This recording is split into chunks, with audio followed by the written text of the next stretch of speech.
ಶ್ರೀರಾಮನವಮಿ ಆಚರಣೆಯ ಆಧ್ಯಾತ್ಮಿಕ ಮಹತ್ವವೇನು ಗೊತ್ತಾ?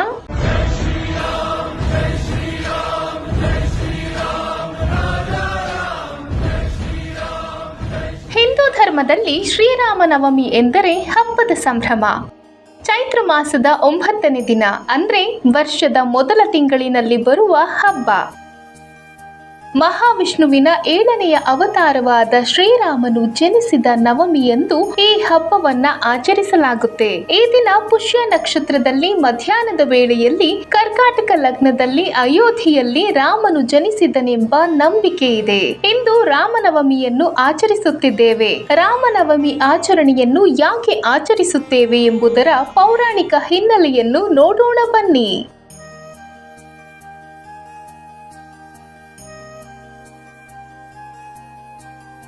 ಧರ್ಮಶಾಸ್ತ್ರಗಳ ಪ್ರಕಾರ ಅಯೋಧ್ಯೆಯ ರಾಜನಾದ ದಶರಥನಿಗೆ ಕೌಸಲ್ಯ, ಕೈಕೇಯಿ ಹಾಗೂ ಸುಮಿತ್ರೆ 3 ಜನ ಪತ್ನಿಯರಿದ್ದರು. ಆದ್ರೆ ಯಾರಿಗೂ ಪುತ್ರ ಸಂತಾನವಾಗಿರಲಿಲ್ಲ.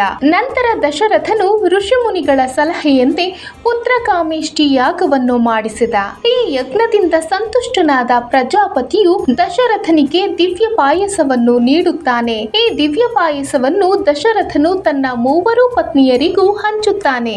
ಇದರಂತೆ ಚೈತ್ರ ಮಾಸದ ಶುಕ್ಲ ಪಕ್ಷದ ನವಮಿ ತಿಥಿಯಂದು ಮಧ್ಯಾಹ್ನ ಪುನರ್ವಸು ನಕ್ಷತ್ರದಲ್ಲಿ ಕೌಸಲ್ಯಗೆ ರಾಮನು, ಪುಷ್ಯ ನಕ್ಷತ್ರದ ದಶಮಿಯಂದು ಸೂರ್ಯೋದಯಕ್ಕೆ ಮುನ್ನ ಕೈಕೇಯಿಗೆ ಭರತನು, ಅದೇ ದಿನ ಆಶ್ಲೇಷ ನಕ್ಷತ್ರದಲ್ಲಿ ಮಧ್ಯಾಹ್ನ ಲಕ್ಷ್ಮಣ, ಶತ್ರುಘ್ನರು ಜನಿಸುತ್ತಾರೆ.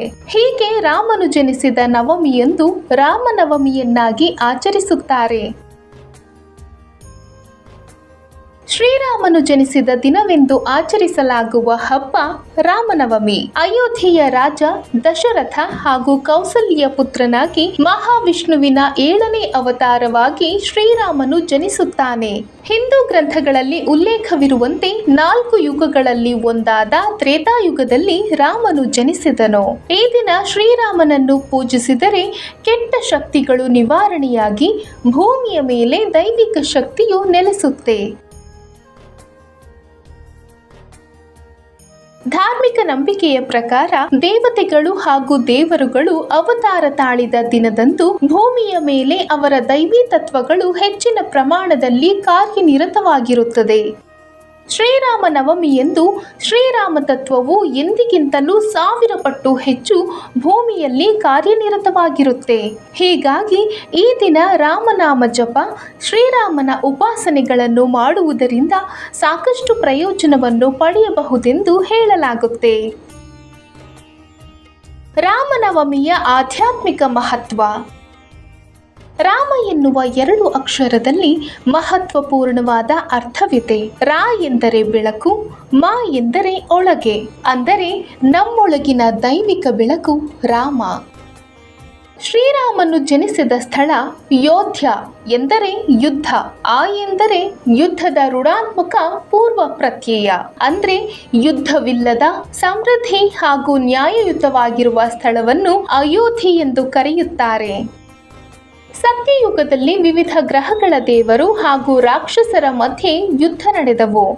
ತ್ರೇತಾಯುಗದಲ್ಲಿ ಒಂದೇ ಗ್ರಹದಲ್ಲಿ ವಾಸಿಸುತ್ತಿದ್ದ ದೇವರು ಮತ್ತು ಅಸುರರ ಮಧ್ಯೆ ಯುದ್ಧ ನಡೆದವು. ಅಂದ್ರೆ ಅಯೋಧ್ಯೆಯಿಂದ ರಾಮ ಹಾಗೂ ಲಂಕೆಯ ರಾವಣನ ಮಧ್ಯೆ ಯುದ್ಧ ನಡೆಯಿತು.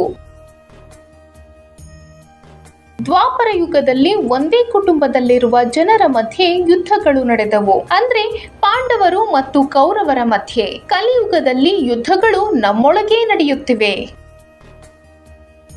ರಾಮನು ನಮ್ಮ ಆತ್ಮವಾದರೆ ಸೀತೆಯು ನಮ್ಮ ಮನಸ್ಸು, ಹನುಮಾನ್ ನಮ್ಮ ಜೀವಶಕ್ತಿಯಾದರೆ ರಾವಣನು ನಮ್ಮ ಅಹಂ ಮನಸ್ಸನ್ನು ಆವರಿಸಿಕೊಂಡಾಗ ನಮ್ಮ ಆತ್ಮವು ಪ್ರಕ್ಷುಬ್ಧಗೊಳ್ಳುತ್ತದೆ. ಮನಸ್ಸು ಮತ್ತು ಆತ್ಮವನ್ನು ಸಮನ್ವಯತಗೊಳಿಸಲು ಧ್ಯಾನ ಮಾಡಿ ಉಸಿರಾಟದ ಮೂಲಕ ನಮ್ಮ ಮನಸ್ಸು ಮತ್ತು ಆತ್ಮವನ್ನು ನಿಯಂತ್ರಿಸಬಹುದು. ರಾಮ ಮತ್ತು ಸೀತೆ ಒಂದಾದರೆ ಅಹಂ ನಾಶವಾಗುತ್ತೆ. ಅನೇಕ ಕಡೆಗಳಲ್ಲಿ ಚೈತ್ರ ಮಾಸದ ಪ್ರತಿಪಾದದಿಂದ 9 ದಿನಗಳವರೆಗೆ ರಾಮನವಮಿ ಉತ್ಸವವು ನಡೆಯುತ್ತೆ. ರಾಮನವಮಿಯಂದು ಶ್ರೀರಾಮನನ್ನು ಪೂಜಿಸಿ ಅರ್ಚಿಸಲಾಗುತ್ತೆ. ಈ ದಿನದಂದು ಉಪವಾಸವನ್ನು ಮಾಡಿದರೆ ಅತ್ಯಂತ ಶ್ರೇಷ್ಠ.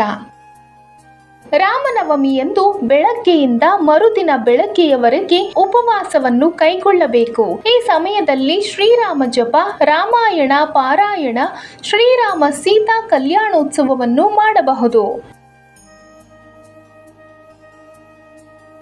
ಕೆಲವೆಡೆ ಪ್ರತಿಪಾದದಿಂದ ನವಮಿಯವರೆಗೂ 9 ದಿನಗಳಲ್ಲಿ ಭಜನೆ ಹಾಗೂ ಕೀರ್ತನೆಗಳನ್ನು ಆಯೋಜಿಸುತ್ತಾರೆ. ಈ ದಿನ ಕೆಲವು ಭಕ್ತರು ಕಟ್ಟುನಿಟ್ಟಾದ ಉಪವಾಸ ವ್ರತವನ್ನ ಆಚರಿಸುತ್ತಾರೆ ಮತ್ತು ನಿರಾಹಾರ ಉಪವಾಸವನ್ನು ಮಾಡುವವರಿದ್ದಾರೆ. ಕೆಲವರು ಸೌಮ್ಯವಾದ ಉಪವಾಸವನ್ನು ಆಚರಿಸಿ ನೀರು ಹಾಗೂ ಹಣ್ಣುಗಳನ್ನು ಸೇವಿಸುತ್ತಾರೆ. ರಾಮನವಮಿಯಂದು ಶ್ರೀರಾಮನ ಜನ್ಮಸ್ಥಳವಾದ ಅಯೋಧ್ಯೆಗೆ ಭೇಟಿ ನೀಡಿ ಸರಾಯು ನದಿಯಲ್ಲಿ ಮಿಂದು ಶ್ರೀರಾಮ ದರ್ಶನ ಮಾಡಿ ಪಾವನರಾಗುತ್ತಾರೆ. ಸಮಸ್ತ ನಾಡಿನ ಜನತೆಗೆ ಶ್ರೀರಾಮನವಮಿಯ ಶುಭಾಶಯಗಳು. ಜೈ ಶ್ರೀರಾಮ್.